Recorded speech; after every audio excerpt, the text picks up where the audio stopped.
आगामी 14 फरवरी को केंद्रीय गृह मंत्री अमित शाह एक दिवसीय दौरे पर हरियाणा आ रहे हैं, जहां सबसे पहले वो करनाल के मधुबन स्थित हरियाणा पुलिस विभाग के कार्यक्रम में हिस्सा लेंगे और उसके बाद सोनीपत स्थित मूर्थल यूनिवर्सिटी में भाजपा कार्यकर्ताओं से मुलाकात करेंगे। अमित शाह के इस दौरे को सफल बनाने के लिए भाजपा नेताओं ने भी पूरा जोर लगा रखा है। खुद प्रदेश अध्यक्ष ओम प्रकाश धनखड़ ने पूरी कमान अपने हाथ में ली हुई है। शाह का ये दौरा भाजपा के लिए कितना महत्वपूर्ण है, इसका अंदाजा आप इस बात से लगा सकते हैं कि मूर्थल यूनिवर्सिटी में अमित शाह खुद बूथ लेवल तक के कार्यकर्ताओं से मिलकर हरियाणा में पार्टी की मौजूदा स्थिति पर फीडबैक लेंगे। जानकारी के लिए आपको बता दें कि कुछ दिन पहले ही भाजपा प्रदेश कार्यकारिणी की भी भिवानी में 2 दिवसीय बैठक संपन्न हुई है, जहां 2024 की रणनीति पर पार्टी ने माथापच्ची की है और अब उसके तुरंत बाद भाजपा के चाणक्य कहे जाने वाले अमित शाह के साथ भी बूथ लेवल तक के कार्यकर्ताओं की मीटिंग होने जा रही है।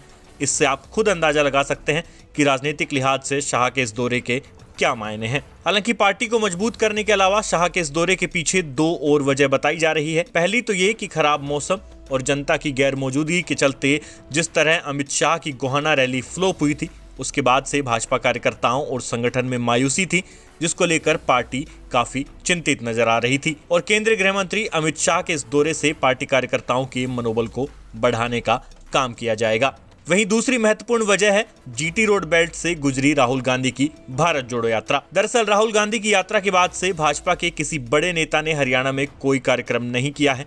हालांकि गोहाना में अमित शाह की रैली जरूर रखी गई थी, जो खराब मौसम की भेंट चढ़ गई और खुद अमित शाह भी उस रैली में नहीं पहुंचे। प्रदेश की जीटी रोड बेल्ट में भाजपा का प्रदर्शन बीती 2 योजनाओं में काफी अच्छा रहा है, मगर राहुल की यात्रा के बाद से इस इलाके में पार्टी को जो डेंट पड़ा है, उसको लेकर भाजपा का केंद्रीय नेतृत्व बेहद संजीदा नजर आ रहा है और यही वजह है कि गोहाना रैली फ्लॉप होने के बाद अमित शाह खुद आकर पार्टी कार्यकर्ताओं से मीटिंग के जरिए मौजूदा परिस्थितियों पर चर्चा करने जा रहे हैं। गोहाना रैली में अमित शाह ने फोन कॉल के द्वारा दिए अपने भाषण में कहा था कि हरियाणा की 10 की 10 लोकसभा सीटों पर कमल खिलाना उनका लक्ष्य है, लेकिन जीटी रोड बेल्ट में यदि पार्टी कमजोर होती है तो उनका ये लक्ष्य हासिल करना मुश्किल में पड़ सकता है। यही वजह है कि वो अब खुद बूथ लेवल तक के कार्यकर्ताओं से मुलाकात के जरिए इस इलाके में राहुल की यात्रा से जो डेंट पड़ा है, न सिर्फ उसको कवर करने की जुगत में लगे हैं, बल्कि आगामी लोकसभा चुनावों में जीटी रोड बेल्ट को कैसे कमल के साथ जोड़कर रखा जाए,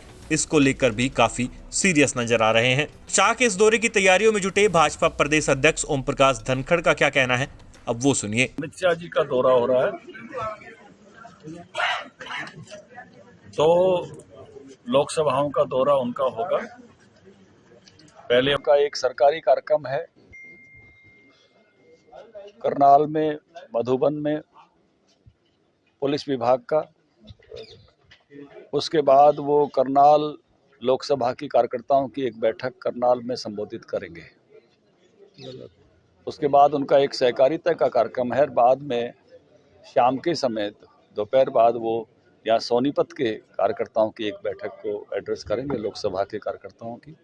हमने सोनीपत लोकसभा में हमारे जो हर बूथ से एक पालक कार्यकर्ता होता है, उसको आमंत्रित किया है और वो सब इस कार्यक्रम में हाजिर होंगे।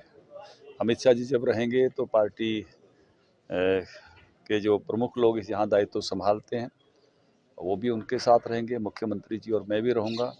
करनाल में संजय भाटिया जी या रमेश कौशिक जी, 2 महामंत्रियों की ड्यूटी लगाई गई है। वहाँ वेदपाल जी और रविंद्र राजू जी, यहाँ मोहनलाल कौशिक जी और क्या कहते हैं हमारे पवन सैनी जी देख रहे हैं। फिर हमारा एक विभाग भी बना हुआ है लोकसभा प्रवास का, तो उसमें महिपाल ढांडा जी और हमारे जवाहर सैनी जी उस काम को देख रहे हैं। तो हर जगह हर कार्यकर्ता की ड्यूटी है। प्रभारी जिले के भी लोग, भगवान दास कबीरपंथी जी यहाँ इस जिले के प्रभारी हैं, मुकेश गौड़ जी जींद जिले के प्रभारी हैं, तो सब उस तरह की ड्यूटी निभा रहे हैं। कितना इम्पोर्टेंट मानते हैं खासकर हरियाणा के लिए? देखिए, एक तरह से हम पहले से ही लोकसभा की तैयारी में निकले हुए हैं और उससे पहले भी आपने देखा यहाँ केंद्रीय मंत्रियों के प्रवास हुए हैं और उसी कड़ी में ये अमित शाह जी का प्रवास है। पहले उनकी हमने रैली रखी थी, लेकिन उस दिन मौसम के कारण से वो पहुंच नहीं पाए थे, तो अभी दोबारा समय मिला है तो हमने हर बूथ से एक कार्यकर्ता को बुलाया है।